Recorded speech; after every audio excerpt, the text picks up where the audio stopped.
Welcome to Sohrat Podcast. Welcome to the Deep Dive. Today we're immersing ourselves in a really vast and foundational source text. Specifically, the second segment of the Qur'an, Surah Al-Baqarah. Right. And we're looking at what is essentially a blueprint for an early community, a community that's really under a lot of pressure. Our mission really is to zero in on three key areas: how identity was established, the ethical framework for, resilience, and then the legal and historical precedents that were set. Okay, so let's jump right into a core issue then, loyalty. This command to change the direction of prayer, the Qibla. The sources seem to anticipate immediate controversy. It even says that fools will question why it happened. And the why is so fascinating here. It wasn't really about geography. It was, at its heart, a test of loyalty. So not about east or west. No. The text states the change was made only to know who follows the messenger from those who turn back on their heels. It's a very clear line in the sand. But doesn't relying on a physical place feel a bit risky? I mean, for a faith that's supposed to expand, how does that test hold up? And that's exactly why the theological point has to underpin it. East and West belong to God. The location itself is secondary. To the act of obedience. Precisely. Obedience to the ultimate command, which was to turn towards Al-Masjid Al-Haram.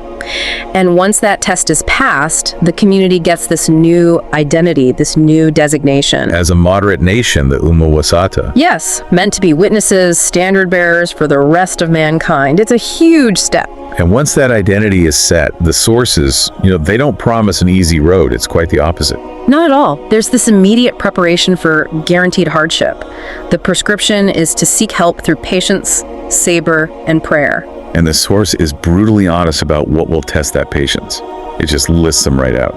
Fear and hunger and loss of wealth, lives, and fruits. It's like a roadmap of pressure points. It feels incredibly relevant, actually. These are the things any developing group or society still faces. And on that point about the loss of lives, there's a really profound theological insight there. The idea about martyrdom. Exactly. The instruction to not call those killed in God's cause dead. The source says they are living, though you may not perceive it.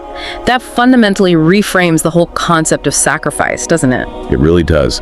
So moving from that emotional cost to the legal architecture, we find this fascinating paradox. You're talking about qisas. Yeah. Legal retaliation. Yeah. The source says, in qisas there is life for you.